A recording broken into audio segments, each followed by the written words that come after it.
I've put over 50 hours on Amon just to reach the endgame with him. So today I'm bringing you a build that will help you with leveling to get to the endgame and then carry you as you farm bosses for loot. Let's jump right on into it. So today we're talking about Green Tree Amon, or the Axe Thrower. And one of the beauties about this build is that it's both good at ad clearing and it's good for boss CPS. And as you're leveling, one of the first things you're going to want to do is actually go into the blue tree. And we're going to take the 3 points in the Thrill. And this is going to give us health regen and is really helpful in both the early game and end game for just staying alive and survivability in general. Then we're going to start diving all of our points basically into Green Tree. So the first thing I'm going to do is actually get Executioner. And this is going to increase our crit damage.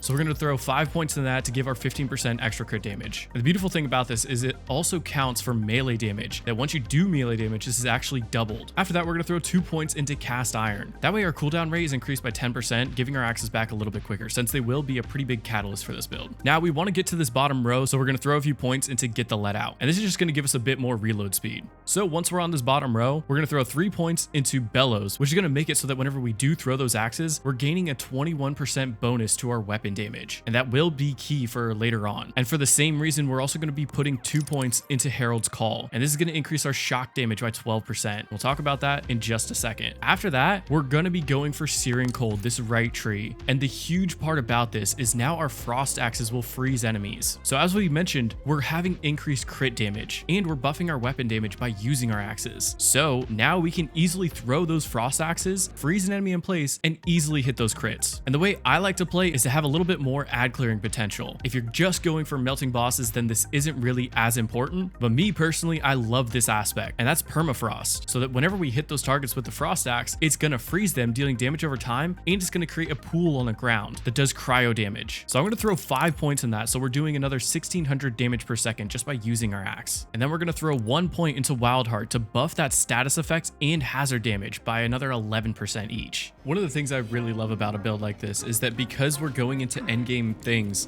we're going to be facing a lot more vile enemies. And especially an enemy like this, which is going to be really tough with how much they're rolling around, trying to hit those crystals, you could just freeze them in place and go blink away at those crystals. And every time they get back up, just freeze them again, making it super easy to take out these vile targets. Then we're actually going over to Middle Tree, and that's mainly because we want to get down to Lightning Rod. See, Blast Furnace can help, but it's a little bit hard to activate. So when you are just ad clearing, it is useful. But when you're not and you're just going for bosses, it's a little bit harder to activate because you have to throw all your axes and then throw your main skill. And that gives you some damage, but not a ton of damage. So it is useful. So we are going to take those 5 points, and it is more useful than the Tempered Lightning Drone. But the main thing we want to get to is Lightning Rod. And that's why you can also see from our class mod, I already have 4 points in it because we're going to throw 5 more in there so that now Amon's gunshots on a critical hit have a chance to spawn an elemental bolt dealing shock damage. This is a 25% chance, but it does 270% of the damage dealt. Stack that with the generic increase to shock damage, as well as the 21% buff to our gun damage whenever we use our axes. And this is going to make it so that when you can hit those crits, it's going to start doing a ton of damage. And that's why it's so beautiful to have the frost axes that can freeze enemy in places. Now this build is massive if you can get the penetrator augment on your knife, but I don't have that, so it does make it a little bit harder to melt bosses, but it's still absolutely insane. From there, we're actually going over to Red Tree, and the first thing we're doing is going to give our melees a higher crit hit chance. Now this is only important because our axes that we're throwing do count as melee damage, but we're also going to take that increase to our shield because we need 5 in here so we can start working down the skill tree, and that extra shield is going to be pretty useful for survivability. But we're actually going into the middle and putting 3 points in there with Gut Punch. So now when we deal that melee damage or ordnance damage, we have a chance to apply a weaken, and this weaken will make it so that bosses will deal less damage to you, but also take another 20% damage. And this is a chance, but with melees, it's a 60% chance. Now, mind you, you get 3 axes that you're throwing, so this is almost guaranteed when you're throwing all 3 of your axes. And to get to that next level, we're putting 2 more into Wield the Storm, which is going to make it so that Amon gains increased status effect damage and status effect duration.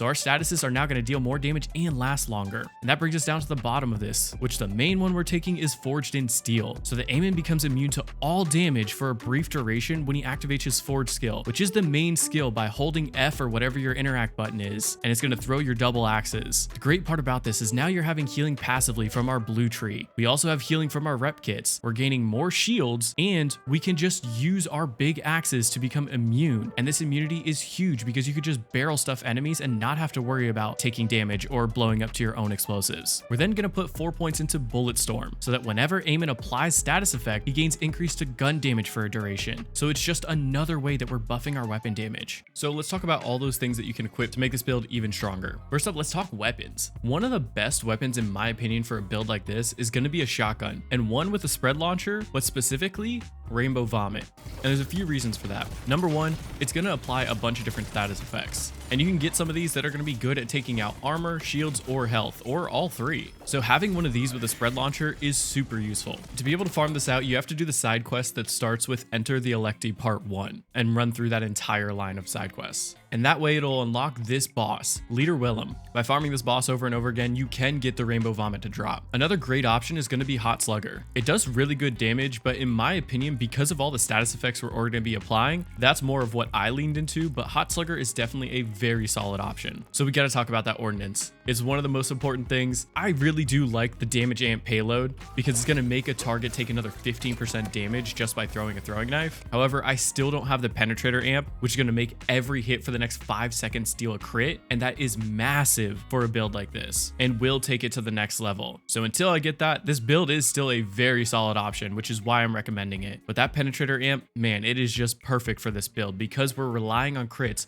to proc that shock damage. So because I don't have that, I'm going with the Jacobs enhancement, and it's making it so that anything that is a Jacobs weapon or has a Jacobs part will have a 20% chance to guarantee a crit hit, even if you're not hitting a crit, giving us another option to potentially proc some of those crits if we are missing the crit. And the other huge part of this is going to be amp on our rep kit. And this is going to make it so that after using our rep kit, the damage of our next shot is going to be increased by 200%. And remember, the lightning that we're doing by hitting those crits is scaled off of the damage that we're doing. So it's pretty easy. You just pop your rep kit, pop your ordnance for that extra damage and potentially to proc those crits, and then use your spread launcher, which is going to do a massive amount of damage, and then tack on all that extra damage from those shock procs. And for our class mod, I'm going with the one that has the most amount in lightning rod, since we do get +4 with this one, and luckily I have a +23% on our shotgun damage. That's going to really help amp up that shock damage to the next level, and that's going to be what lets you take this build from a really solid beginner build all the way up until late game. Now there's a bunch of different firmware that you could go with. I went with 2 levels of trick shot since we can get gained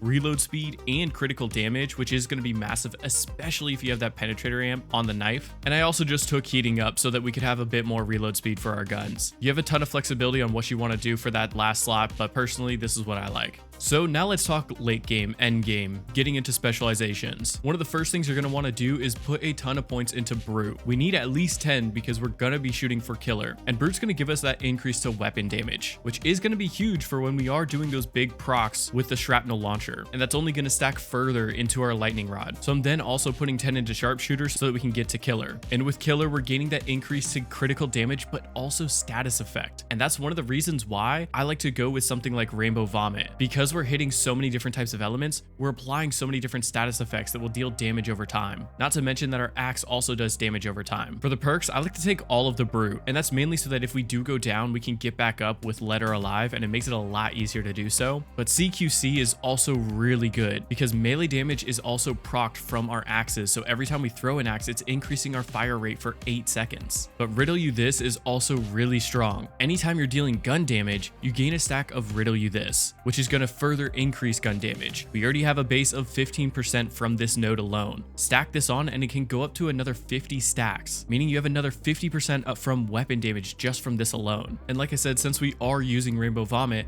I also like to take Compounding Afflictions, so that enemies will take increased damage for each status effect applied to them, just furthering our damage a little bit more. Now that I have 10 in both of these and 20 in Brute, I'm going into Runner as my next option so that I can start buffing our melee damage, and this will further increase the damage from our axes, which is pretty huge. So when we're taking a look at what this looks like in action, what I love to do is start by popping our rep kit, especially if you're about to go into a boss fight. That's going to proc our amp so that the next shot we're going to do is going to deal a ton of damage. So I like to load into my shrapnel launcher because that will be the next thing that we're doing. And this is how I go into every single fight. So you pop your rep kit, load your launcher. Once you're in, you throwing knife, throw every single one of your axes, throw your big axe, and then barrel stuff. Now off the rip, this won't deal the most amount of damage, but it is stronger as the fight goes on. For example, as I'm dealing damage over here, you see we're building up our stacks of weapon damage. Not to mention we're also applying all these different status effects. But of course, the difference between being able to hit crits and having those crits proc is going to be massive, which is why the Penetrator Amp knife is so important for a build like this. But don't worry, if you don't have it, it's still a very strong build up through most of endgame. This build has been so much fun running through story missions, wiping out a ton of enemies, dealing with vile enemies, and even having some one-shot bosses. This build has a little bit of everything. But remember, mastering this build is only the beginning. Experiment with different combinations and tweak your loadout to suit your playstyle. Found this video helpful or just enjoyed seeing a new perspective? Feel free to like the video and comment down below on what you might change or how you'd improve the axe throwing Amon build. Keep an eye out for future videos as we dive deeper and deeper into Borderlands 4. And until then, may the threads of fate be ever in your favor. This is Lucky Mech signing off. See you on the next adventure, Vault Hunters.